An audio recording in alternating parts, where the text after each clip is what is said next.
Class 7-এর জন্য একটি letter হলো, write a letter to your friend about your first stage performance in school. তুমি স্কুলে প্রথম স্টেজ পারফরমেন্স করেছো, সেই বিষয়ে তুমি তোমার বন্ধুকে একটি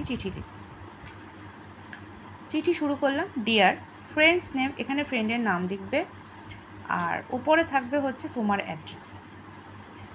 I hope you are doing well, আমি মনে করি তুমি ভালো আছো। I am writing to share something very exciting, আমি তোমাকে যা লিখছি তা খুব আনন্দিত হয়ে।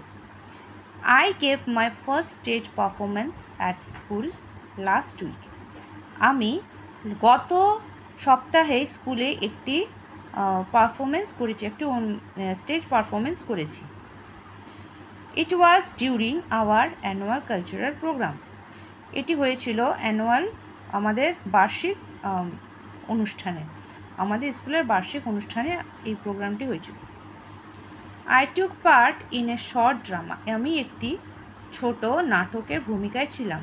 And played role of a wise old man, এবং সেখানে একটি বৃদ্ধ লোকের ভূমিকা আমি পালন করেছি। অ্যাট ফার্স্ট, প্রথমে আই ওয়াজ ভেরি নার্ভাস, খুব নার্ভাস হয়ে গিয়েছিলাম। But as soon as I stepped on stage I gain confidence, প্রথমে আমি খুব নার্ভাস ছিলাম, কিন্তু পরে যখন আমি স্টেজের সামনে এক এক স্টেপ করে আসছি, তখন আমি আমার কনফিডেন্স অর্জন করেছি, মানে আত্মবিশ্বাস অর্জন করেছি। দ্য অডিয়েন্স ক্ল্যাপড অ্যান্ড চিয়ার্ড, জনগণ বা দর্শকরা আমাকে হাততালি দিল এবং খুব উৎসাহিত করলো। And that made me feel even better, এবং এটা আমাকে খুব আনন্দিত করছিল।